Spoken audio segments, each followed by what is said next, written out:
Oke, halo tes suara aku kedengeran nggak teman-teman? Dengar, Kak. Oke, alhamdulillah udah terdengar ya. Oke, assalamualaikum warahmatullahi wabarakatuh. Halo teman-teman semuanya. Karena udah rame nih, mungkin kita langsung mulai aja kali ya. Oke, halo teman-teman semuanya. Seperti biasa di Sabtu malam dan Minggu malam, Forma Pres UNJ hadir kembali dengan rangkaian yang sama, yaitu rangkaian Roadshow Mapres UNJ tahun 2021. Dan pada kali ini, Forma Pres UNJ hadir di Fakultas Ilmu Pendidikan.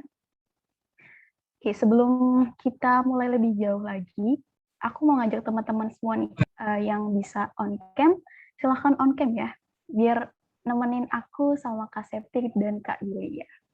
Oke. Dan biar lebih enak lagi, mungkin aku kenalan dulu ya teman-teman semua. Halo semuanya, perkenalkan nama aku Mila Andriski, mau Pres 1 Diploma FE UNJ tahun 2021. Pada kesempatan kali ini, aku akan menjadi MC untuk memandu jalannya acara roadshow di Fakultas Ilmu Pendidikan. Nah, rasanya senang banget nih teman-teman semua ngelihat antusias dari teman-teman semua. Semoga teman-teman semua selalu semangat ya buat ngikutin agenda Forma Pres selanjutnya. Nah, karena udah kenalan, alangkah lebih baiknya kita buka dulu ya teman-teman dengan mengucapkan basmalah. Bismillahirrahmanirrahim. Dan nggak afdol kali ya kalau misalnya aku nggak nyapa teman-teman semua yang ada di sini. Oke. Aku mau nanya kabarnya dulu nih. Gimana nih teman-teman kabarnya? Udah siap belum buat dengerin pemaparan materi dan sharing-sharing dari duo inspiring kita pada malam hari ini? Teman-teman bisa jawab via on mic ataupun via room chat ya teman-teman. Baik, Kak, kabarnya. Kakak gimana, Kak? Oke, alhamdulillah aku juga baik. Teman-teman semua semoga di sini dalam keadaan sehat selalu ya. Oke. Dan aku juga akan menyapa dua inspiring kita pada malam hari ini, yaitu ada Kak Yulia. Halo Kak, gimana nih kabarnya? Udah siap belum buat sharing-sharing pada malam hari ini? Halo Mila, alhamdulillah baik Mil. Insya Allah siap ya. Tapi mungkin kita di sini bukan aku aja yang sharing, tapi mungkin sama-sama belajar sama teman-teman yang lain juga gitu. Jadi santai aja gitu, nggak usah terlalu kaku. Oke, Kak Yulia. Dan ada satu lagi nih, yaitu ada Kak Septi Dwining Room. Halo Kak Septi, gimana nih kabarnya Kak? Udah siap belum buat sharing-sharing pada malam hari ini? Halo Mila. Sangat yang belajar.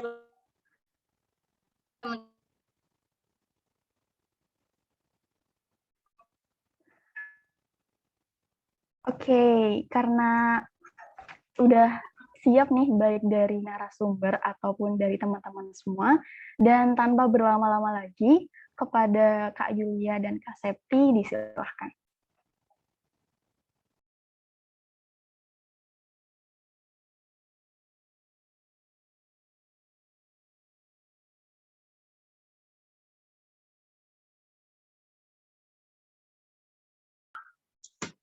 Oke, bismillahirrahmanirrahim. Assalamualaikum warahmatullahi wabarakatuh. Selamat malam teman-teman semuanya, teman-teman adik-adik kita dari FIP.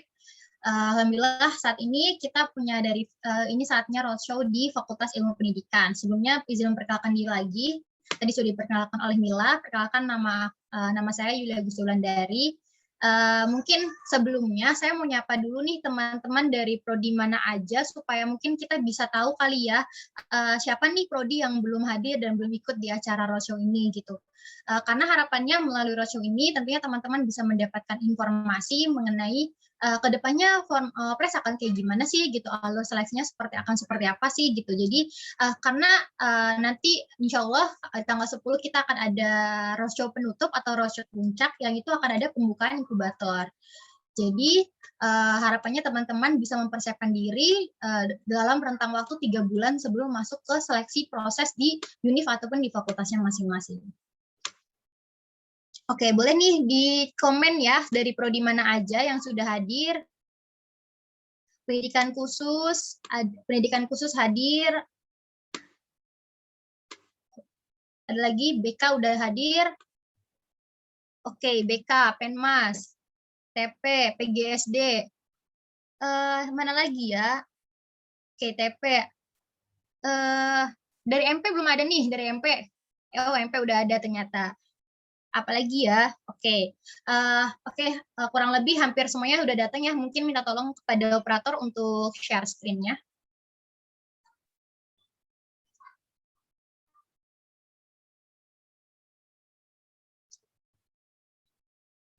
Boleh banget nih teman-teman sembari acara berjalan, mungkin sembari diajakin teman-temannya untuk bergabung di Zoom meeting-nya, dan teman-teman juga boleh banget untuk on kamera supaya kita tahu nih kalau teman-teman berusaha untuk partisipatif dalam kegiatan hari ini. Oke, next Kak Oning. Nah, mungkin teman-teman pastinya ketika teman-teman jadi mahasiswa baru, rasanya untuk jadi Mapres itu adalah satu goals yang pengen teman-teman dapetin gitu. Karena ketika teman-teman lihat Mapres nih, mungkin teman-teman lihatnya kayaknya orang-orangnya pada produktif banget ya gitu. Orangnya pada pinter-pinter banget gitu. Lomba sana sini, masuk organisasi sana sini gitu. Tapi sebenarnya apa sih yang teman-teman cari gitu ketika teman-teman masuk atau daftar ikut seleksi proses dari Mapres itu gitu. Jadi menurut aku pribadi, sebelum teman-teman memutuskan untuk mendaftar program mahasiswa prestasi gitu, teman-teman harus tahu dulu nih kenapa sih mau jadi Mawapres gitu.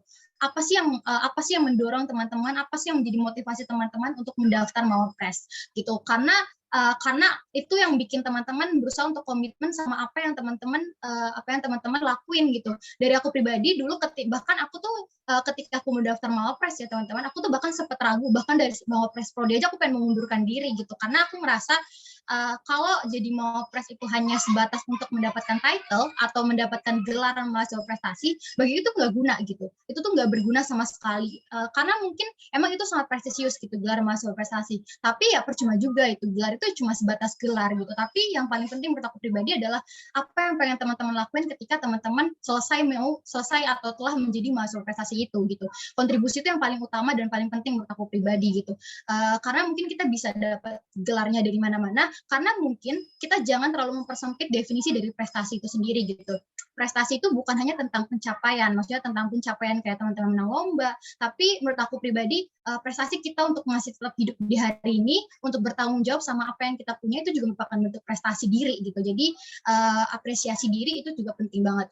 Jadi ketika teman-teman mau daftar Mapres, tahu apa yang menjadi why teman-teman, kenapa teman-teman mau jadi Mapres gitu, karena itu yang bikin teman-teman bisa komitmen sama apa yang teman-teman lakuin gitu, apa yang teman-teman pengen harapin gitu. Jadi tahu kenapanya, tahu apa yang menjadi motivasinya, setelah itu baru deh teman-teman breakdown lagi gitu, gimana sih caranya supaya kita bisa jadi Mapres gitu, bagaimana sih caranya supaya kita bisa jadi Mapres, dan pada akhirnya dengan teman-teman tahu apa motivasinya, harapannya itu teman-teman bisa terus semangat dan bisa terus konsisten sama apa yang teman-teman lakuin gitu. Next.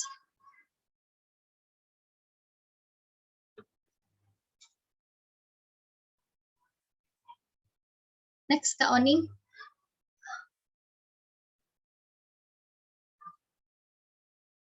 Oke. Nah, ini sebenarnya definisi mahasiswa prestasi ya. Kalau secara teoritis kalau aku bilang, cuman sebenarnya definisi prestasi itu adalah definisi yang bisa kalian gali sendiri gitu.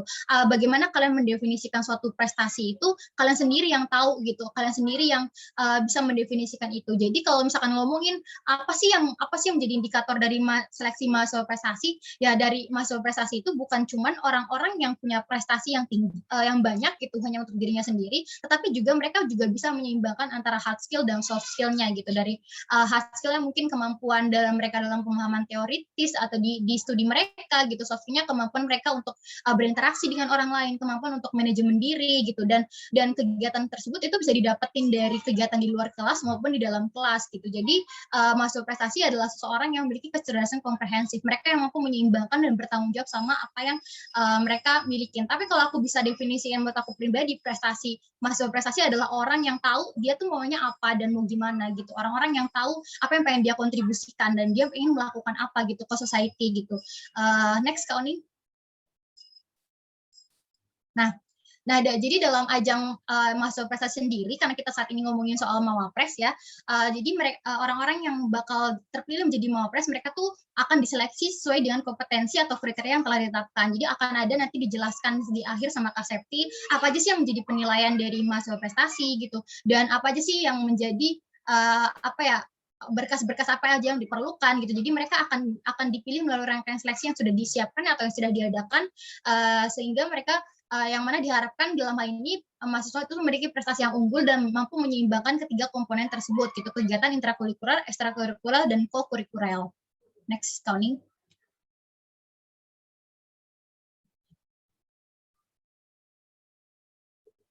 Nah, apa sih tujuan dari ini sebenarnya tujuan dari mahasiswa prestasi ya, tujuan dari program perhelatan mahasiswa prestasi. Jadi tujuan dari program sendiri diharapkan mahasiswa mampu menanamkan dan mendemonstrasikan penerapan nilai-nilai kreativitas dan inovasi, pemikiran kritis dan lain sebagainya.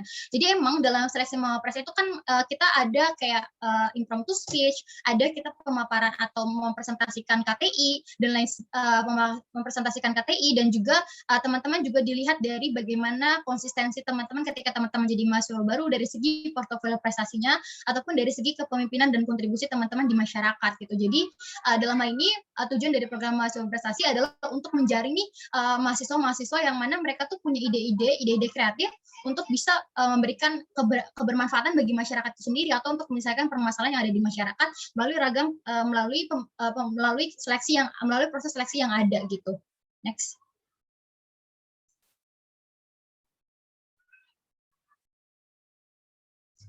Nah, selanjutnya akan persyaratan peserta seleksi Mawapres UNJ. Next, Sony.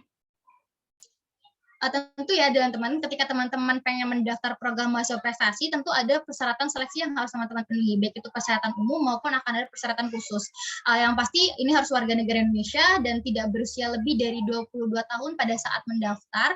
Artinya ketika teman-teman mendaftar program seleksi Mawapres, kan biasanya ada teman-teman yang gapir ya, yang maksudnya menunda kuliahnya 1 sampai 2 tahun gitu. Jadi ini ada batas usia yang ditetapkan oleh Dirjen Dikti dan juga terdaftar dalam PD Dikti sebagai mahasiswa semester 4 dan semester 6.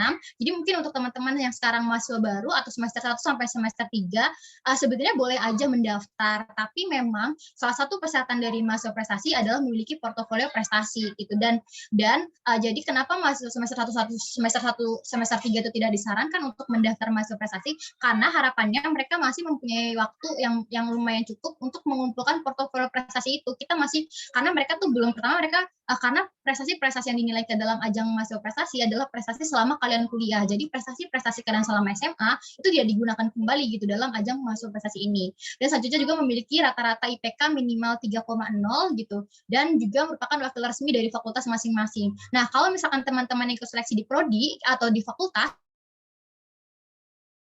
gitu, biasanya ini dari prodinya masing-masing, yang mana itu akan dibuktikan dengan surat keterangan yang dikeluarkan oleh koordinator program studi ataupun dari kalau di tingkat univ akan dikeluarkan oleh dekan dari fakultasnya masing-masing. Next.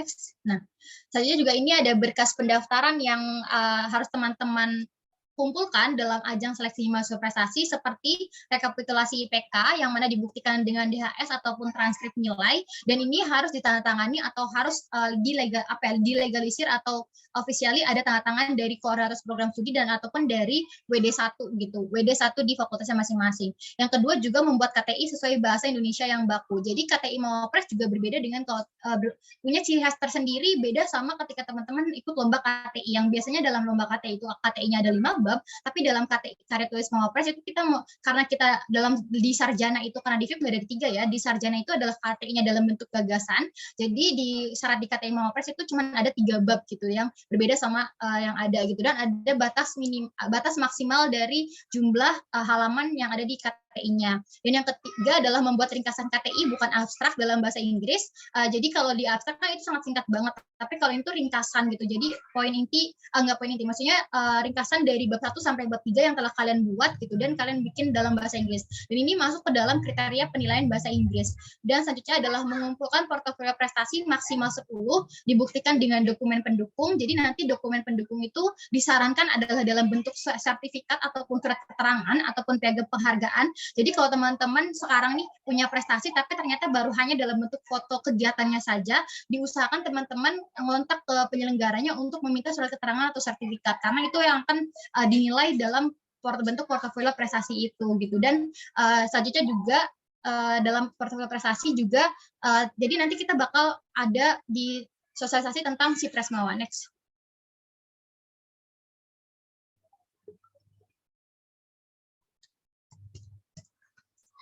Nah, selanjutnya juga teman-teman akan diminta untuk membuat video profil diri berdurasi 1-2 menit, yang mana itu mencakup deskripsi kegiatan dan prestasi yang diunggulkan gitu. Jadi dari mulai apa aja sih aktivitas teman-teman yang diikutin gitu, dan apa aja sih yang teman-teman banggakan gitu. Dan selanjutnya wajib terdaftar sebagai peserta inkubator Mawapres yang nanti akan ada pendaftarannya di Roadshow Puncak Mawapres tanggal 10 Oktober. Insya Allah teman-teman mungkin bisa diluangkan saja waktunya. Itu sebagai, jadi kalau teman-teman nanti nih ternyata teman-teman lolos menjadi seleksi, lolos menjadi peserta di universitas dan teman-teman tidak terdaftar sebagai peserta inkubator, itu maka otomatis akan digantikan dengan kandidat lain atau misalkan juara tiganya yang terdaftar di inkubator itu sendiri gitu. Jadi ini adalah salah satu syarat wajib yang wajib diikutin, karena salah satu tujuan dari roadshow ini adalah untuk menginfokan hal tersebut. Dan selanjutnya ada mengikuti minimal 2 agenda Formapres, baik pun agenda di Formapres universitas maupun agenda Formapres di fakultas, dan dibuktikan dengan sertifikat. Selanjutnya juga membuat video penjelasan KTI dalam bahasa Inggris dengan maksimal 5 menit. Jadi KTI yang telah teman-teman buat, teman-teman bikin explanation-nya dalam bahasa Inggris selama 5 menit itu. Next. Nah, dan yang kedua dari terakhir adalah teman-teman diminta untuk membuat narasi kisah inspiratif 2-3 halaman maksimal, nanti yang akan teman-teman ceritakan pada saat grand final baik di fakultas maupun di universitas. Dan juga ada mengikuti simulasi tes TOEFL kepribadian dan wawasan kebangsaan Mawapres serta memenuhi batas minimum yang ditetapkan. Selanjutnya akan dijelaskan oleh Kak Septi.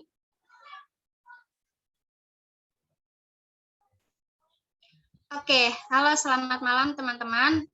Aku akan melanjutkan ya pemaparan materi dari Kak Yuli gitu.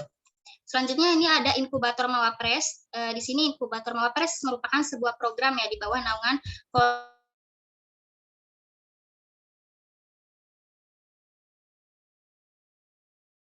pembekalan nih kepada peserta untuk siap mengikuti seleksi Pilmapres. Bagi mahasiswa yang ingin mendaftar seleksi Mawapres, wajib mendaftar atau wajib terdaftar sebagai anggota inkubator Mawapres. Jadi di inkubator Mawapres ini teman-teman akan diberi gitu bekal ilmu dan juga wawasan yang mengenai Mawapres ataupun hal-hal yang akan teman-teman siapkan untuk mengikuti mahasiswa berprestasi gitu, kayak bahasa Inggris, lalu ada karya tulis ilmiah seperti itu. Jadi teman-teman sebelum akhirnya mendaftar gitu, teman-teman udah punya bekal nih, kira-kira hal apa aja yang perlu teman-teman siapkan, hal apa aja yang perlu teman-teman pelajari gitu sebelum akhirnya mengikuti seleksi Mawapres, agar segala proses yang teman-teman lalui itu bisa maksimal.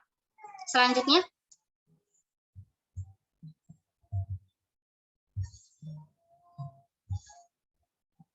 Slide selanjutnya, Kak. Oke. Ini ada alur seleksi Mawapres ya, dimulai dari prodi dulu. Jadi nanti di prodi teman-teman juga ada seleksinya, tapi ada perbedaan gitu dari prodi, fakultas maupun universitas dan juga nasional ya teman-teman. Jadi di prodi ini teman-teman akan membuat karya tulis ilmiah, lalu juga ada IPK gitu. Teman-teman nanti ada pemberkasan dan juga ada pemilihan gitu.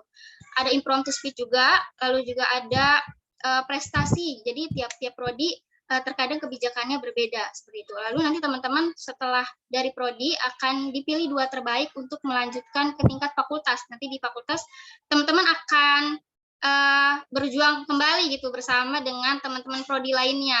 Jadi karena di FIP ini ada 7 prodi ya teman-teman, jadi nanti akan ada 14 finalis mahasiswa berprestasi dan akan dipilih 2 terbaik lagi untuk melaju ke tingkat universitas, seperti itu teman-teman. Lalu dari tingkat universitas akan dipilih mawapres 1 terbaik dari sarjana, lalu satunya dari diploma, dan akan melanjutkan ke tingkat nasional. Slide selanjutnya, Kak. Nah, ini teman-teman, aspek yang dinilai ya ada indeks prestasi kumulatif gitu, IPK. Jadi teman-teman IPK-nya nih dari semester 1 misalkan sampai semester 5 gitu. Nanti berapa gitu. Nanti itu berkasnya akan dikumpulkan teman-teman. Kemudian ada karya tulis ilmiah. Nah, karya tulis ilmiah di sini adalah teman-teman membuat ya karya tulis ilmiah sesuai dengan jurusan kalian. Itu yang akan menjadikan ciri khas gitu dari prodi yang akan kalian bawa gitu untuk ke tingkat fakultas dan juga universitas. Jadi misalkan dari PKH gitu, aku buat karya tulisnya mengenai pengembangan aplikasi untuk anak autis gitu. Nanti dari Kak Yuli mungkin dari manajemen pendidikan, nanti karya tulisnya topiknya tuh kayak mengenai pendidikan ataupun manajemennya, seperti itu teman-teman. Lalu yang ketiga ada portofolio prestasi ya, yang udah dijelaskan sebelumnya juga. Di sini teman-teman prestasinya nggak hanya akademik aja kayak lomba-lomba, tapi teman-teman juga bisa prestasinya seperti relawan ataupun teman-teman mengikuti pemilihan ataupun ajang kompetisi lainnya. Kemudian nomor 4 ada kemampuan bahasa Inggris. Di sini dinilainya dari impromptu speech dan juga abstrak dalam bahasa Inggris. Kalau di prodi juga ada itu tanya jawab ya nanti sama juri seputar identitas kalian, aktivitas kalian. Jadi kalian bisa nih mempersiapkan diri untuk percakapan-percakapan dalam bahasa Inggris gitu. Jadi nanti ketika ikut mawapres, ketika ditanya juri juga teman-teman bisa jawab dengan baik. Kemudian ada kepribadian atau sikap dan juga ada tes wawasan kebangsaan. Jadi untuk jadi mawapres nggak hanya harus unggul di bidang akademik saja ataupun non akademik saja, tapi teman-teman punya kepribadian dan sikap yang baik gitu untuk akhirnya bisa merepresentasikan mawapres yang sesungguhnya. Kemudian ada tes wawasan kebangsaan. Ini tesnya kemarin kita nggak ada tesnya ya Kak. Kita dibekali materi, tapi mungkin di tahun ini akan ada tes wawasan kebangsaan, jadi teman-teman bisa mempersiapkan gitu untuk mencari tahu wawasan kebangsaan itu meliputi apa saja, seperti itu. Next.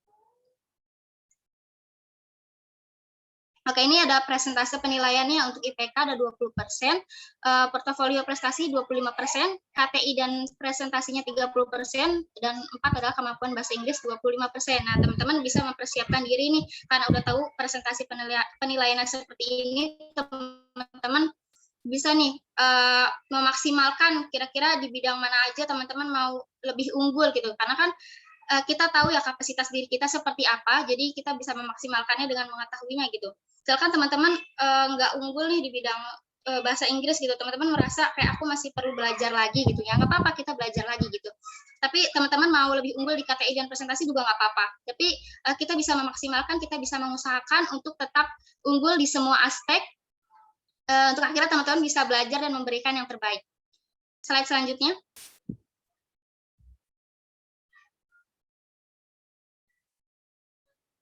Oke, di sini ada timeline program Formapres. Jadi di sini ada kegiatan-kegiatan ya dari Forum Mahasiswa Berprestasi di minggu ke-2 September sampai minggu ke-2 Oktober. Ini kita ada roadshow Formapres WNJ seperti yang kita lakukan saat ini. Lalu di minggu ke-3 Oktober sampai 4 November nanti ada inkubator Formapres WNJ. Lalu ada webinar dan sosialisasi seleksi. Lalu ada seleksi tingkat prodi dan fakultas WNJ, ini ada di minggu ke-2 Desember dan juga ke-4 Januari ya. Jadi teman-teman bisa mempersiapkan diri mulai dari sekarang. Lalu ada seleksi tingkat universitas di minggu ke-1 Februari sampai minggu ke-2 Maret. Slide selanjutnya. Oke, kenapa mawapres? Karena mawapres adalah sebuah wadah ya, sebuah tempat bagi teman-teman nih untuk bisa belajar, mengembangkan potensi, dan juga bisa mengeksplor sekitar ya, teman-teman belajar dari sekitar gitu. Jadi nggak hanya akademik ya teman-teman, tapi non-akademik juga teman-teman bisa menyeimbangkan gitu antara soft dan juga hard skill-nya gitu. Di sini komprehensif adalah karena mawapres tidak mencakup satu lingkup saja gitu, tetapi ada lingkup yang lebih luas untuk teman-teman bisa lebih punya ruang yang luas juga gitu untuk belajar, untuk mengenal, untuk akhirnya teman-teman berkarya dan juga berprestasi gitu. Karena mahasiswa berprestasi adalah mahasiswa yang selalu dinantikan kontribusinya untuk sekitar dan juga negara Indonesia. Terima kasih, sekian dari kami. Kembalikan ke MC. Oke, terima kasih buat Kak Yulia sama Kak Septi ya. Tadi udah maparin lengkap banget dari A sampai Z gitu. Nah, untuk selanjutnya akan ada sesi tanya jawab.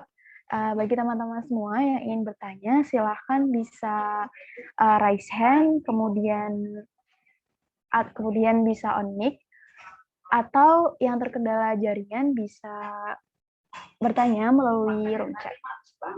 Oke, silahkan ya teman-teman. Ada yang raise hand nih, Kamila. Ahmad Rizky Farhan. Oh iya, maaf nggak lihat. Ya. Oh iya, silakan Kak Ahmad Rizky Farhan, format tanyanya dari nama, prodi, kemudian pertanyaan. Ya, baik. Terima kasih Kak Mila atas kesempatan dan waktunya. Di sini saya Ahmad Rizky Farhan dari Program Studi Bimbingan dan Konseling ingin bertanya nih kepada Kak Yulia dan juga Kak Septi mengenai tadi yang sudah dipaparkan gitu.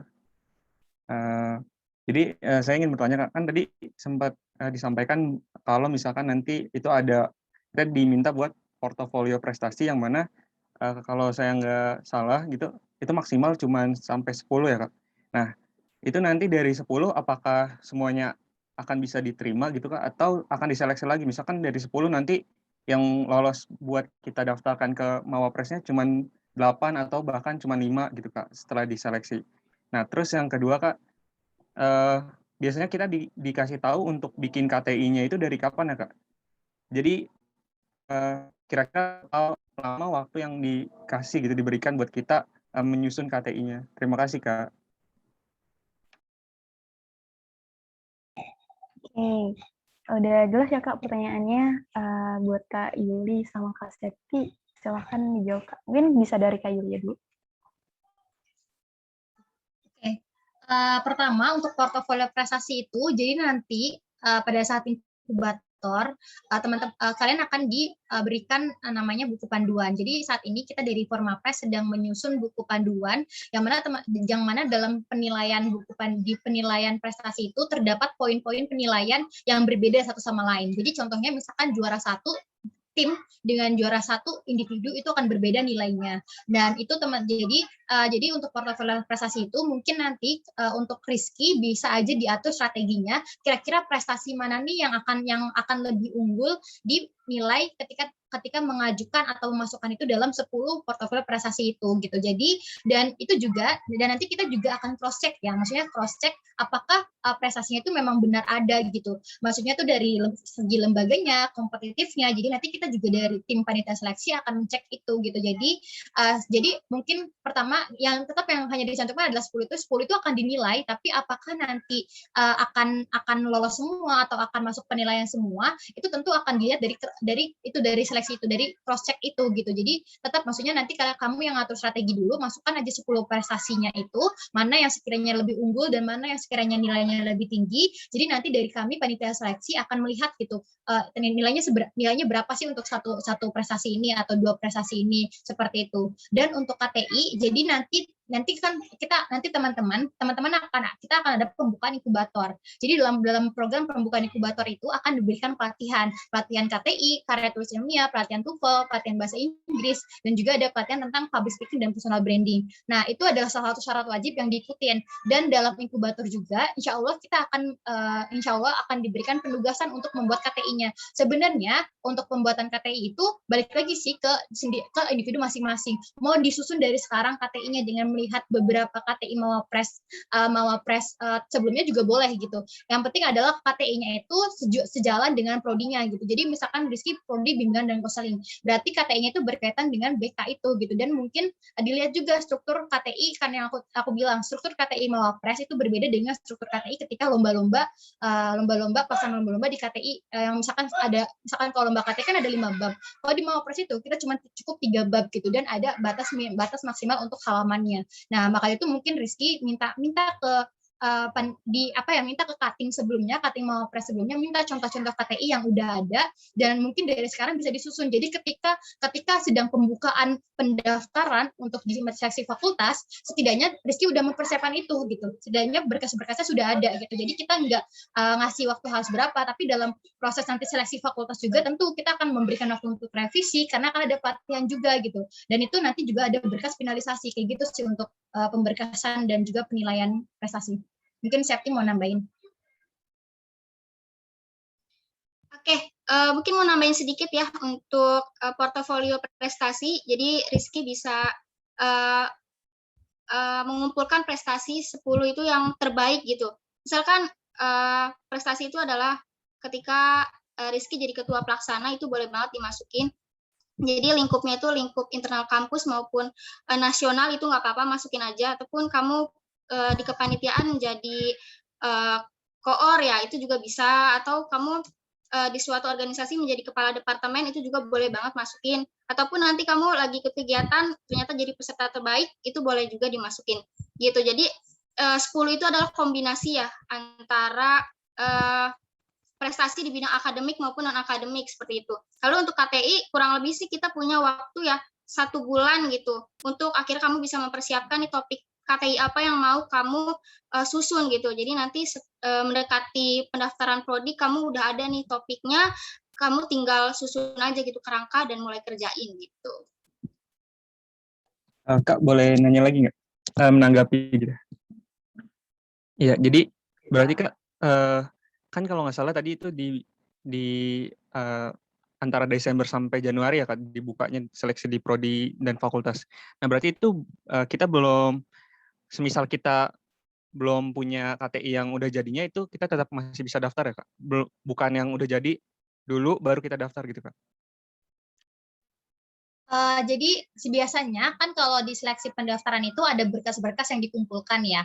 Nah, kalau memang diminta untuk mengumpulkan KTI, itu pasti harus dikumpulkan gitu. Maka dari itu sebenarnya saran saya adalah bisa dipersiapkan dari sekarang dengan mengacu kepada karya tulis ilmiah dari cutting-cutting Rizky sebelumnya gitu. Jadi ataupun dari teman-teman Formapres sebelumnya gitu. Karena setahu saya ya kalau misalkan di seleksi prodi itu biasanya itu dikembalikan lagi ke prodinya, apakah ada pengumpulan KTI atau enggak gitu. Tapi kalau misalkan di seleksi fakultas, itu otomatis semua berkas pendaftaran dari mulai KTI, portofolio prestasi, dan juga ataupun ringkasan bahasa Inggris dan kisah inspiratif, dan juga video profil, itu sudah pasti dikumpulkan gitu, karena emang ada persyaratannya gitu. Tapi memang dalam prosesnya, kita kan ada pelatihan juga ya, yang biasanya itu kita finalis itu dikasih waktu untuk memperbaiki KTI-nya, kalau memang dirasa setelah pelatihan itu masih kurang gitu, karena nanti ada review feedback dari pembicaranya juga untuk KTI itu, seperti itu.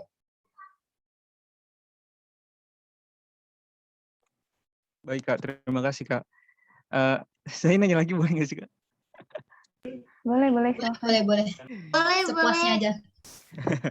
Oh ya Kak, jadi biasanya kalau misalkan di KTI Mawapres itu tiap tahunnya apakah temanya akan sama, atau misalkan kayak mungkin yang tahun lalu lebih ke SDGs, tapi tahun yang ini mungkin ke bonus demografi atau yang lainnya gitu Kak? Atau memang udah biasanya nih tiap tahunnya nggak jauh berbeda gitu Kak? Terima kasih Kak. Septi mau jawab apa Yuli jawab? Boleh Septi dulu, nanti Yuli nambahin ya. Jadi untuk karya tulis ilmiah ini dari tahun ke tahun ya. Tahun kemarin juga kita topiknya adalah SDGs gitu. Jadi karya tulis ilmiah yang kita susun itu berdasar pada SDGs gitu. Jadi poin keberapa gitu yang kamu pilih dari SDGs dan itu kamu kembangkan untuk karya tulis kamu gitu. Jadi udah ada gitu topik yang menjadi acuan dari Mawapres ini untuk kemudian kamu bisa menentukan gitu topik-topik berdasarkan landasan dari yang sudah dirancang dari Mawapres gitu. Mungkin Yuli bisa nambahin. Ya, sebenarnya mau isu apapun ya, mau isu SDGs yang diangkat ataupun mau isu bonus demografi yang diangkat, yang penting adalah KTI-nya itu punya kebermanfaatan gitu, bisa menyelesaikan masalah yang ada di masyarakat. Toh nanti juga bisa aja dari apa masalah yang diangkat ataupun ini inovasi yang diberikan itu nanti bisa dikaitkan gitu dengan SDGs ataupun dengan bonus demografi itu, karena sebenarnya permasalahan di mereka atau tema umum mereka itu nggak jauh beda gitu, karena mereka tuh mengacunya adalah permasalahan yang ada di masyarakat itu gitu. Jadi sebenarnya yaitu yang paling penting adalah nggak usah terlalu mikirin temanya, yang penting adalah nggak usah terlalu pusing temanya apa, yang penting adalah make sure kalau inovasi yang Rizky bawa ataupun gagasan yang dibawa sebagai KTI itu memang bisa menjadi solusi dari masalah yang ada gitu dan bisa direalisasikan gitu. Seperti itu sih dari aku pribadi sarannya. Baik Kak, terima kasih banyak ya Kak atas jawaban-jawabannya. Sama-sama. Oke, baik.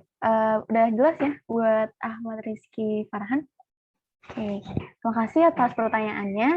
Nah, boleh nih teman-teman semua yang mau bertanya bisa raise hand kembali ataupun bisa melalui room chat.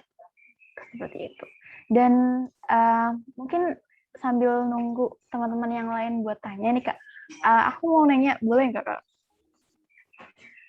Okay. Nggak boleh, Mil. Boleh lah. Oke, sebentar. Nah, tadi kan udah dijelasin juga kan terkait persyaratan dan lain sebagainya. Nah, boleh nih Kak sharing-sharing dari Kakak gimana sih pengalaman atau perjuangannya sampai akhirnya tuh bisa jadi Mawapres UNJ kayak gitu, sampai ke detik ini. Boleh dijawab sama Pak Septi dulu atau Kak Juli? Silahkan. Septi dulu deh.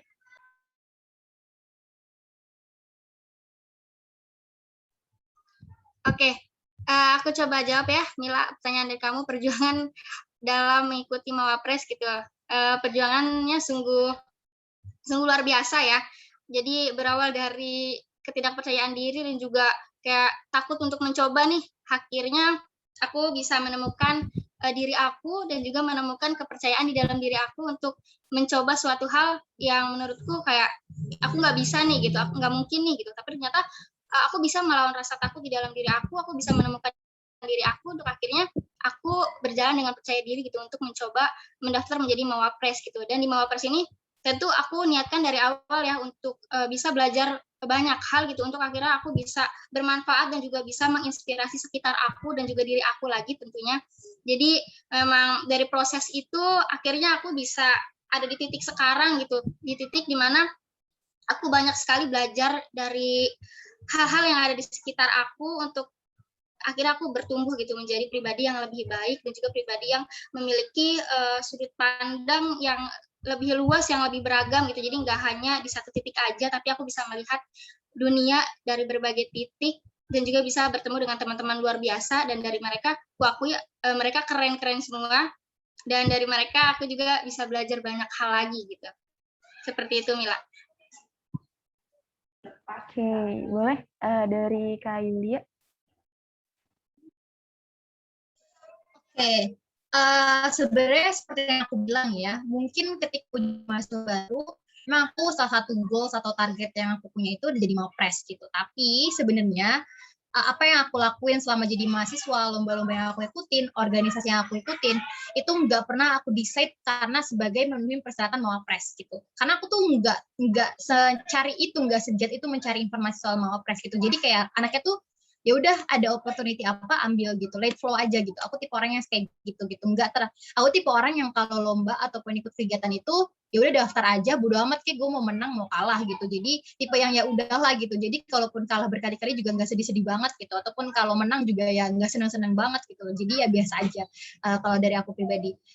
Karena menurut aku yang sejujurnya aku sendiri, aku bilang di awal tadi aku sempat mention ya di awal, kalau aku tuh sempat ragu daftar Mawapres, bahkan sampai Mawapres Prodi pun aku sempat pengen ngundurin diri berkali-kali seniorku gitu, bahkan sampai Mawapres Univ pun pengen ngundurin diri gitu. Aku tuh sampai kenapa ya? Kenapa aku sampai kayak gitu? Karena aku belum nemuin why-nya. Kenapa sih kok gue pengen jadi mawapres? Ini santai aja teman-teman.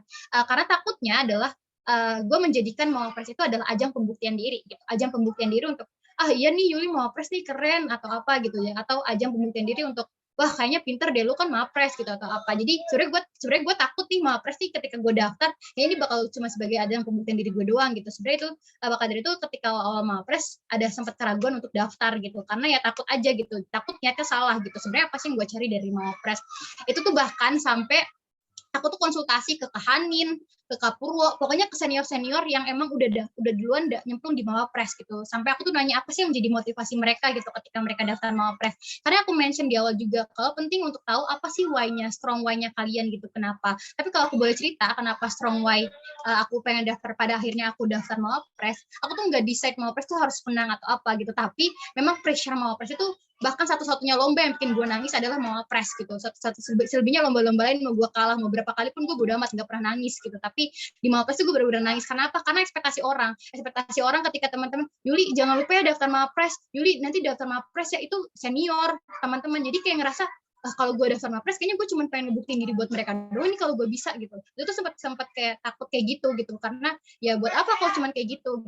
Cuman akhirnya waktu itu berkali-kali nanyain ke diri sendiri dan akhirnya menguatkan diri. Akhirnya gue tahu apa yang jadi why gue gitu. Waktu itu why gue cuma satu, gue pernah janji sama orang tua gitu, pernah janji sama mama waktu itu, Ma Yuli nggak janji gitu apa yang Yuli lakuin itu bakal berhasil. Maksudnya segala hal yang gue coba, lomba-lomba gue ketika gue mau masuk PTN gue bakal langsung berhasil. Tapi Yuli janji nih, Yuli nggak akan pernah nyerah. Yuli janji bakal memaksimalkan apa yang Yuli bisa maksimalkan. Yuli bakal janji terus bisa terus belajar dalam prosesnya. Dan itu adalah why gue kenapa pengen jadi Mawapres. I never decide untuk jadi pemenang atau winner di Mawapres. Tapi kalaupun maka itu sebenarnya tapi karena pressure orang-orang di Mawapres, utamanya di Mawapres VIP yang kayak Yuli kayaknya bisa dia jadi Mawapres atau Yuli daftar di Mawapres gitu ya. Akhirnya itu benar-benar kayak ketika menang tuh kayak seneng banget karena lega selega-leganya, karena gue tuh kayak ngerasa kayak masih bego banget gitu untuk jadi Mawapres tuh kayak masih nggak cocok gitu, karena ya bisa aja ada orang-orang yang lebih pinter atau yang lebih keren dibandingkan gue tapi dia nggak daftar Mawapres karena mungkin ada prioritas lain yang membuat mereka nggak daftar Mawapres ini gitu. Sebenarnya kayak gitu sih. Jadi know your why is important gitu, itu sih perjuangannya. Tapi ya itu gue nggak pernah lomba-lomba gue ataupun aktivitas nggak pernah ditujukan untuk Mawapres gitu. Oke, luar biasa banget nih jawabannya. Berarti kalau dari Kak Septi sama Kak Julia itu mungkin masih relate kali ya bagi teman-teman semua, bagi teman-teman peserta di sini, bahwa berawal dari ketidakpercayaan diri ataupun sampai tadi ya Kak Julia tuh sampai ragu gitu, barangkali niatnya salah ataupun hanya memenuhi ekspektasi orang. Dan bagaimana kita bisa survive ataupun menguatkan diri kita, apa sih yang menjadi alasan dibalik kita untuk menjadi Mawapres seperti itu. Oke, luar biasa banget nih. Oke, buat pertanyaan lain, boleh nih Kak, apa sih yang jadi benefit Kakak selama jadi Mawapres itu sendiri? Mungkin bisa jadi motivasi buat teman-teman di sini. Mungkin boleh nih gantian dari Kak Yulia dulu. Oke. Sebenarnya apa sih ya jadi benefit dari Mawapres? Terlepas dari title yang dimilikinya, menurut aku pribadi, Mawapres itu kan ya salah satu ajang pemilihan yang cuman satu dari sekian banyak siswa satu angkatan gitu, maksudnya tuh, dan di fakultas gitu. Artinya orang-orang terpilih yang jadi Mawapres gitu. Tapi sebenarnya definisi prestasi jauh lebih luas gitu. Kalian kalau kalian bisa jadi mahasiswa prestasi tanpa ikut ajang mahasiswa prestasi juga bisa gitu. Dan menurutku pertama adalah benefit aku pribadi, sepengalaman aku ya, opportunity untuk lomba-lomba, opportunity untuk ikut kegiatan di fakultas ataupun di universitas itu jauh lebih besar gitu. Karena biasanya dari teman-teman fakultas atau dari dekanat fakultas ataupun dari pimpinan di universitas itu ketika mereka punya informasi kegiatan mereka mengutamakan untuk anak-anak mahasiswa berprestasi gitu. Jadi karena ya kenapa sih mengutamakan untuk anak mahasiswa berprestasi, berarti nggak adil dong ya, karena susah juga nyarinya kalau misalkan kita nyebarin ke orang-orang baru karena kredibilitasnya juga masih belum tahu, maksudnya masih belum tahu juga prestasi seperti apa. Jadi pengalaman aku kayak gitu. Jadi kayak aku dikasih kesempatan untuk Yuli nanti mau nggak ikut lomba ini untuk mewakilin VIP atau apa. Jadi itu sih benefit yang pertama gitu. Selebihnya buat aku pribadi ya mungkin dengan Mawapres juga kita bisa punya kesempatan untuk ngasih inspirasi ke banyak orang atau ngasih informasi ke banyak orang. Jadi ya itu sih yang paling penting menurutku pribadi gitu dibandingkan cuma sebatas title doang gitu. Karena kalau misalkan title itu gampang untuk enggak gampang juga, maksudnya semua orang bisa, tapi bagaimana menggunakan title itu untuk kebermanfaatan itu yang paling penting menurut aku pribadi. Itu sih Mil. Mungkin Septi. Ya, boleh deh ditambahin sama Kak Septi. Oke, nggak beda jauh gitu dari pemaparan Yuli ya mengenai manfaat apa dari Mawapres gitu. Akhirnya kita punya banyak kesempatan ya untuk belajar lagi gitu Yul, untuk kita nemu lagi nih teman-teman yang bisa mengajak kita untuk bisa berkontribusi gitu di suatu kegiatan maupun untuk mengukir prestasi lainnya gitu kan. Lalu benefitnya adalah ini punya ruang untuk berbagi gitu, berbagi materi, berbagi pengalaman, dan juga bisa menginspirasi teman-teman yang lain gitu. Dan kita di sini juga memperluas relasi, dan dari relasi itu kita belajar lagi gitu sama teman-teman yang lain kan, dari fakultas-fakultas lain, dari prodi lain gitu. Kita punya banyak waktu buat diskusi nih sama mereka, kita belajar banyak dari mereka, jadi nggak sebatas dari prodi kita aja gitu, rumpun fakultas kita gitu. Jadi kita ada nih koneksi ke fakultas lain, kita kolaborasi, lalu kita bisa belajar dari mereka gitu. Jadi itu teman-teman, benefitnya adalah teman-teman punya banyak sekali ilmu, punya banyak sekali pengalaman, juga relasi. Oke, jadi benefitnya bukan cuma buat kita sendiri ya Kak, jadi ada nilai-nilai kebermanfaat untuk orang lain. Oke, sebentar di sini ada yang raise hand lagi, itu ada Kak Ahmad Rizky Farhan, ada yang mau ditanyakan? Iya Kak, mau bertanya Kak.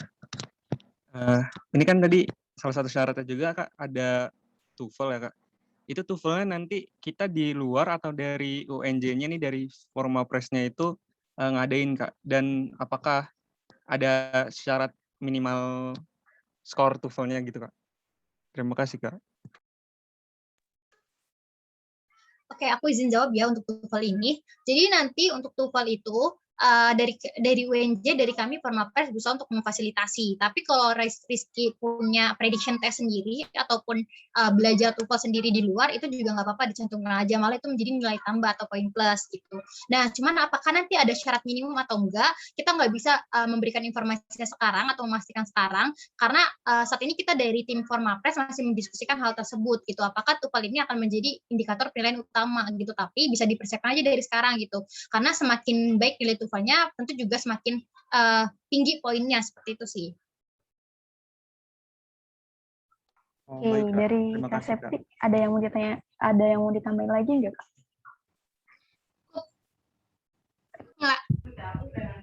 Oke, buat Kak Ahmad Rizky Farhan udah jelas ya berarti ya?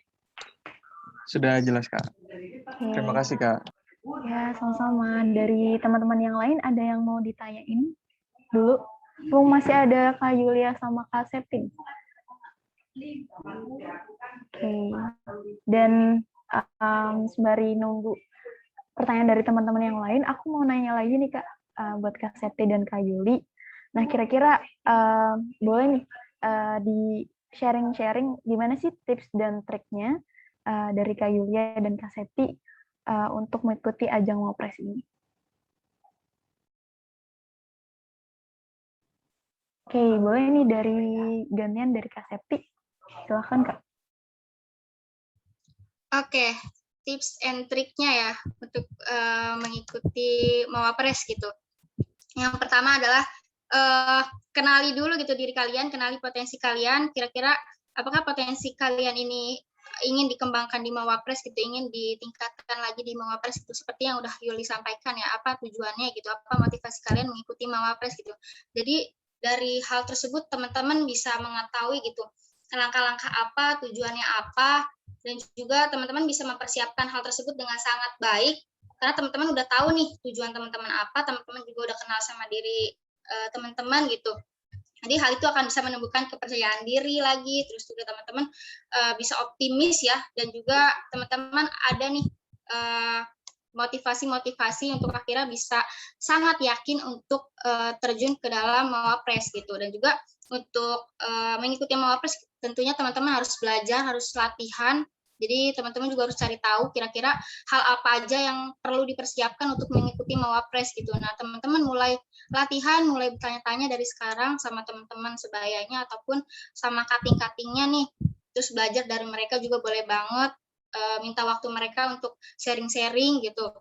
Dan juga teman-teman jangan lupa untuk selalu minta doa restu dan dukungan dari keluarga, dari teman-teman sekitar ataupun dari orang-orang terkasih gitu, untuk bisa mempermudah ya segala tujuan teman-teman gitu untuk mengikuti Mawapres. Gitu dari aku, Mila. Oke, boleh nih ditambahin dari Kak Yuli. Oke, tadi juga udah banyak disampaikan sama Septi. Kalau dari aku pribadi tips and triknya, pertama adalah temuin motivasinya dulu gitu. Kenapa sih mau jadi Mawapres gitu? Yang aku bilang, kalau motivasinya hanya sebatas pembuktian diri, itu adalah motivasi yang dangkal banget gitu. Jadi ketika teman-teman nanti nggak dapat approval dari yang lain gitu, ataupun tidak bisa mendapatkan hal tersebut, malah nanti nyerah gitu.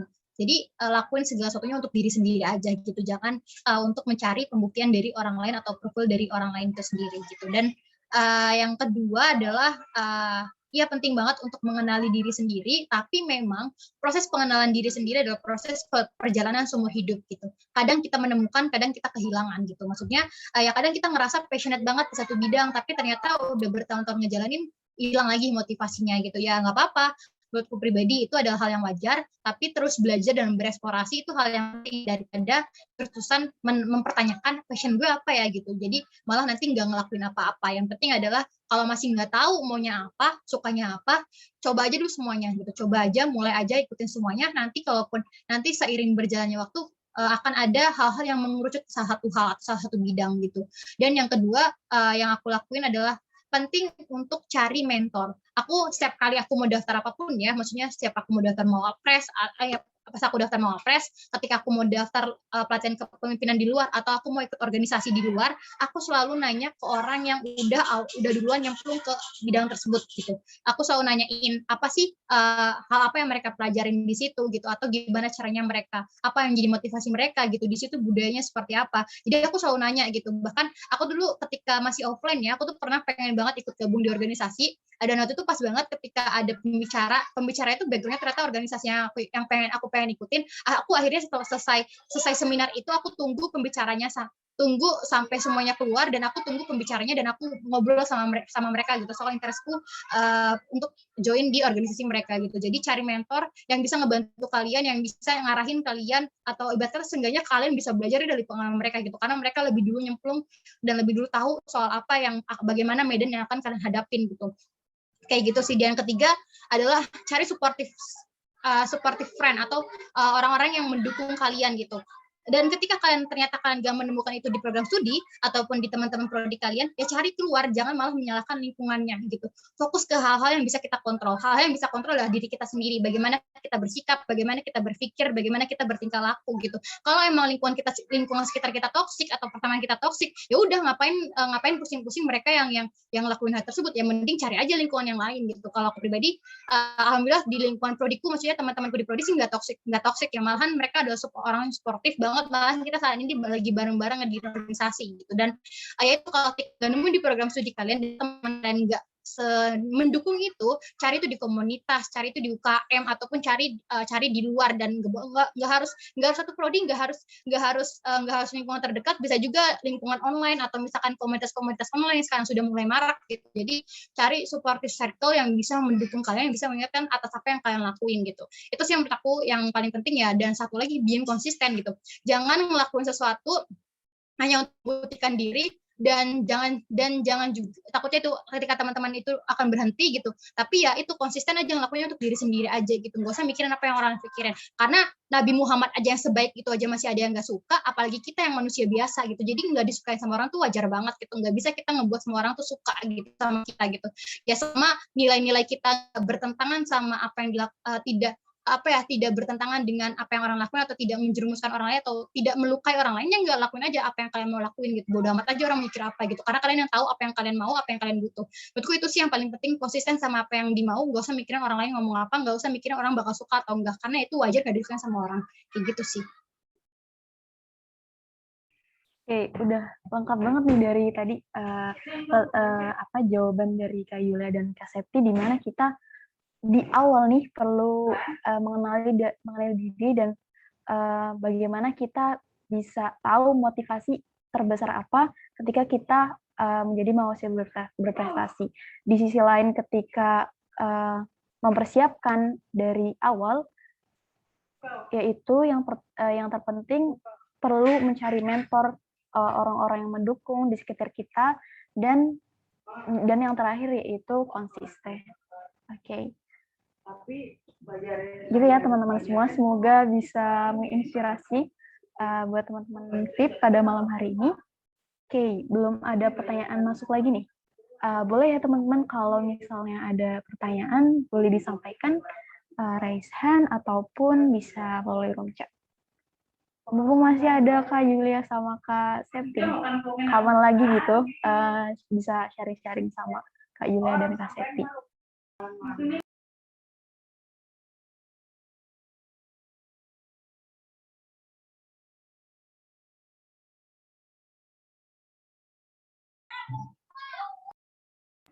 Ya, ini ada pertanyaan masuk dari Kak Miftahul Jannah dari Prodi PGSD. Beliau bertanya, apa sih yang menjadi kendala Kak Yulia dan Kak Septi untuk menjadi Mawapres? Boleh Kak disampaikan? Mungkin gantian dari Kak Yulia, boleh Kak? Menurutku kendala menjadi Mawapres itu, kendalanya paling besar dari diri sendiri sih ya, ketidakpercayaan diri, ketakutan diri gitu. Itu sih kendala paling besar gitu. Selebihnya ya setiap orang punya opportunity yang sama gitu untuk jadi Mawapres gitu. Mau dia dari orang yang maksudnya dari keluarga yang menengah ke bawah, atau dari orang yang nggak punya, mau dia orang kaya raya, atau mau dia pokoknya mau dia berasal dari manapun, privilege-nya apapun, setiap orang punya kesempatan yang sama untuk daftar di ajang Mawapres ini gitu. Jadi ya menurutku kendala yang paling besar adalah dari diri sendiri. Gimana caranya kita kan kalau aku sendiri aja ketika daftar Mawapres pertama kali itu kayak nggak percaya diri juga gitu, dan nggak yakin sama diri sendiri juga. Jadi kendala terbesar adalah diri sendiri gitu. Gimana caranya kita ngeyakinin kita untuk tetap daftar dan bodo amat sama apa yang orang pikirin sama diri kita gitu. Karena ya itu orang tuh selalu ada pro dan kontra gitu, selalu ada suka dan tidak suka, dan itu wajar, dan itu nggak apa-apa gitu, nggak berpengaruh besar banget gitu ya. Jadi ya menurutku ya kalau memang mau jadi Mawapres, maka dari itu penting untuk tahu motivasinya apa dulu gitu. Karena kalau misalkan udah tahu motivasinya, biasanya kalian akan lebih konsisten gitu dibandingkan hanya sebatas ajang pembuktian diri. Karena ajang motivasi untuk membuktikan diri adalah motivasi yang paling dangkal menurut aku pribadi. Karena ketika nggak ada approval itu mungkin akan menyerah, akan malas ngelakuinnya gitu ya. Karena ya cuma untuk dapat diri sendiri aja gitu, untuk dapat approval aja gitu, tanpa tahu value di balik hal tersebut gitu. Jadi itu sih kendala yang terbesar gitu. Oke, tadi ya dari Kak Yulia sendiri, kendala terbesar itu ada pada diri sendiri. Kalau dari Kak Septi gimana nih Kak? Oke, sama ya kayak yang udah disampaikan gitu Yulia. Kendalanya memang ada di diri sendiri gitu, karena dari Mawapres pun sudah banyak menyediakan kebutuhan untuk kita bisa belajar, tinggal bagaimana kita memanfaatkan kesempatan itu gitu. Jadi kendalanya memang lagi-lagi dari diri kita gitu. Gimana kita kadang nggak percaya diri, kita mau nyerah, kita takut gitu. Nah itu kembali lagi ke diri kita, gimana kita bisa mengendalikan dan mengelola diri kita gitu untuk bisa terus berjalan, kita bisa terus menemukan secercah harapan pada tiap proses kita ya teman-teman, untuk kira kita bangkit lagi nih, untuk kita bisa mau mencoba lagi dan memberikan yang terbaik, serta kita tahu nih dari diri kita punya apa, ciri khas kita apa, dan situ kita bisa kembangkan. Jadi teman-teman bisa punya banyak cara ya untuk mengatasi kendala yang ada di dalam diri kalian gitu, karena pasti kendala itu berasal dari diri kita sendiri gitu. Jadi teman-teman mulai mengenali diri, nggak hanya potensi, tapi teman-teman juga apa nih kendala di dalam diri muncul dan bisa menghambat setiap proses yang mau aku jalani gitu. Teman-teman harus kenal itu juga. Ketika teman-teman udah kenal kendalanya apa, jadi teman-teman bisa lebih bijak untuk mengatasi dan mengelola diri kalian buat akhirnya bisa meneruskan prosesnya hingga akhir dan memberikan yang terbaik kayak gitu. Oke, berarti udah jelas ya di mana kendala terbesar itu ada pada diri sendiri. Dan mungkin bagi teman-teman di sini yang masih ngerasa gue kurang percaya diri nih, bisa banget membangun apa sih yang menjadi motivasi teman-teman mulai mengenali diri sendiri dan bagaimana kita mengendalikan diri sendiri agar tetap terus semangat dan memberikan yang terbaik kayak gitu. Oke, dari itu ya pertanyaan dari Kak Miftahul Jannah. Selanjutnya ada pertanyaan masuk lagi nih Kak dari Kak Mariati. Nah, Kak izin bertanya, apakah sempat merasa terbebani ketika menjadi Mawapres? Nah, ini mungkin bisa dijawab bergantian juga. Oke. Boleh dari Kak Yulia dulu. Kayaknya Kak Septi lagi kendalanya. Oh, udah balik lagi. Mau aku apa Septi dulu? Boleh Kak Yulia dulu, nggak apa-apa. Oke. Sebenarnya aku kebalik ya, aku tuh nggak terbebani jadi Mawapres gitu. Ya udah gitu, ya itu cuma sebatas ajang doang. Kalau dari gue pribadi pas jadi Mawapres tuh biasa aja gitu, nggak terbebani karena ya ketika aku ditanyain motivasi di seleksi Mawapres UNJ, apa sih yang jadi motivasi Yuli ketika daftar Mawapres? Aku bilang gini, mau jadi Mawapres ataupun nggak jadi Mawapres, ya Yuli ya bakal tetap Yuli gitu. Bodoh, maksudnya bakal tetap di Yuli yang punya value yang itu gitu maksudnya. Jadi Mawapres itu kayak yang ya udah cuman sama aja kayak ajang-ajang lomba lainnya gitu. Tapi sejujurnya aku terbebani dalam proses seleksinya gitu. Seleksi ketika Mawapres ya, ketika pendaftaran gitu. Karena itu selalu ada orang yang punya ekspektasi ke kita, tapi kita jangan sampai hidup dalam ekspektasi orang lain gitu. Kalau pribadi prinsip kayak gitu. Aku orang lain boleh berekspektasi setinggi apapun ke diri gue pribadi, tapi gue yang paling tahu bagaimana gue mengelola ekspektasi tersebut. Apa yang menjadi nilai gue, apa yang gue mau itu yang paling gue tahu gitu. Sebenarnya pas aku mungkin itu jujur itu beban banget gitu dan emang satu-satunya lomba yang bikin aku nangis cuma Mawapres doang gitu. Di Mawapres doang ya. Dan aku ketika aku jadi Mawapres ya tetap biasa aja gitu. Ya udah gue tetap ya jadi mahasiswa MP 2018 gitu tanpa title yang lain gitu, meskipun gue menang lomba atau menang apapun ya tetap jadi Yuli gitu ya. Itu kan cuma jadi sebatas sebatas ajang lomba doang. Jadi aku nggak ngerasa terbebani sama aku pernah ngedesain itu sebagai harus banget wajah Mawapres itu harus banget orang-orang yang sibuk, orang-orang yang produktif. Aku enggak kayak gitu. Aku ya udah jadi diri gue sendiri aja, bodo amat orang mau mikir apa soal diri gue yang paling tahu siapa yang gue mau gitu. Kayak gitu sih kalau dari gue pribadi kalau ketika jadi Mawapres ya. Tapi mungkin kalau pas seleksinya terbebanin ya, cuman ya itu aku bilang aku tidak hidup dalam ekspektasi orang lain, jadi orang lain boleh berekspektasi setinggi apapun, tapi gue yang paling tahu apa yang gue mau, kayak gitu sih, Mil. Itu kayak gitu ya Mariatik. Oke, boleh nih ditambahin sama Kak Septi, silakan Kak. Oke, merasa terbebani sih enggak ya teman-teman, karena dari awal pun aku selalu niatkan untuk belajar gitu. Jadi ketika belajar itu kan kita harus selalu merasa enjoy ya teman-teman. Jadi beban-beban tuh dibuang dulu deh gitu. Kita mau belajar nih, mau belajar asik, mau belajar seru, kita mau menyerap semua makna yang ada di sekitar kita untuk akhirnya kita terapkan lagi di kehidupan kita, untuk akhirnya kita bisa belajar gitu. Intinya belajar gitu. Aku niatnya belajar. Jadi belajar yang seru, belajar yang nyaman adalah beban-beban yang ada di pikiran, yang ada di hati aku maupun yang ada di diri aku tuh aku keluarin dulu, aku hindari deh gitu. Aku punya manajemen diri gitu untuk akhirnya bisa nggak merasa terbebani di dalam setiap proses ajang pemilihan gitu. Dan juga ketika kita merasa terbebani ya teman-teman, kita tuh ngerasa jadinya nggak bisa ngeluarin semuanya gitu yang ada di dalam diri kita. Nah itu jadinya terhambat ya teman-teman mau memberikan yang terbaik nih, tapi karena ada beban jadinya kayak keluarnya nggak semuanya gitu. Jadi teman-teman kurang gitu loh. Jadi untuk akhirnya bisa memberikan yang terbaik, teman-teman memberikan yang sangat-sangat maksimal gitu. Jadi teman-teman bebannya itu dijauhkan dulu. Jadi teman-teman ringankan diri kalian gitu untuk akhirnya bisa kosongkan diri kalian gitu untuk bisa menyerap ilmu. Jadi ilmu-ilmu pengalaman tuh akan penuh dengan sendirinya gitu di dalam diri kalian. Kayak gitu Kak Kamila, Kak Yulia. Oke, jadi dari Kak Yulia dan Kak Septi nggak ada beban ya. Jadi apapun kendala yang hadir dalam di Kayuli maupun Kak Septi, bagaimana bisa mengendalikan diri kita untuk tetap terus semangat terus kayak gitu. Oke. Karena udah nggak ada yang tanya lagi, mungkin kita cukupkan sampai sini ya, teman-teman semua.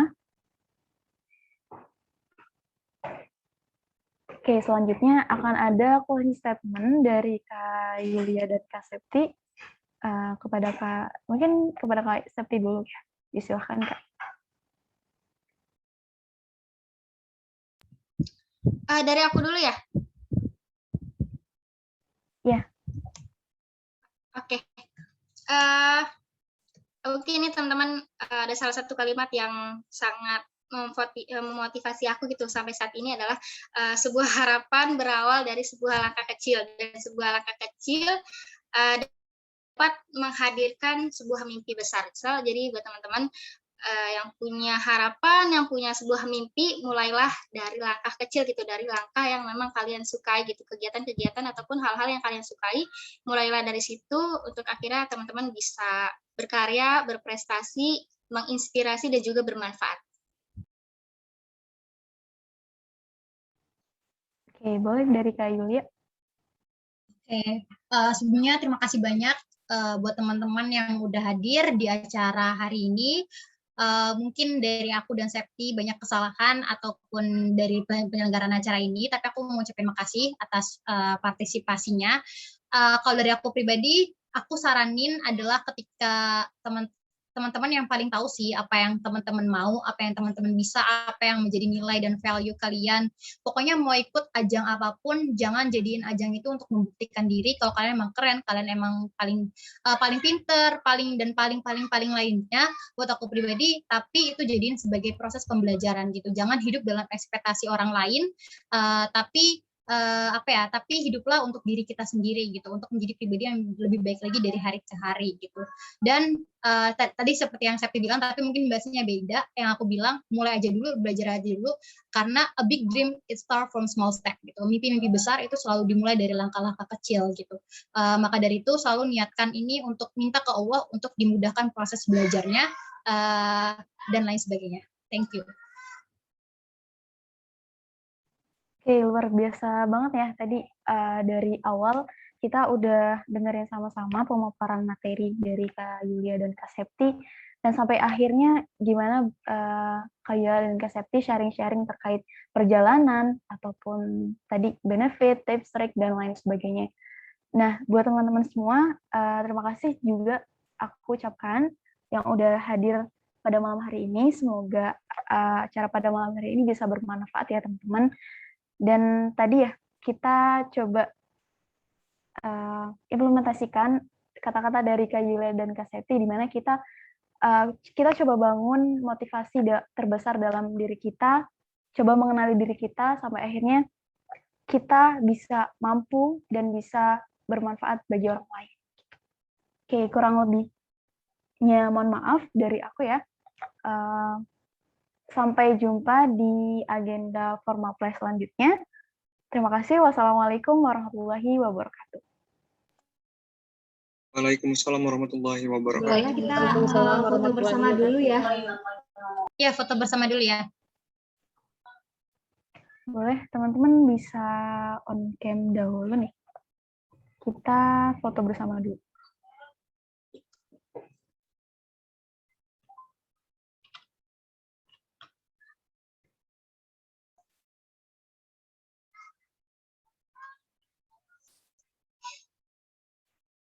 Oke, yuk teman-teman yang belum on cam mungkin bisa on cam. Kita foto mungkin nggak sampai 1 jam. Jadi bisa segera.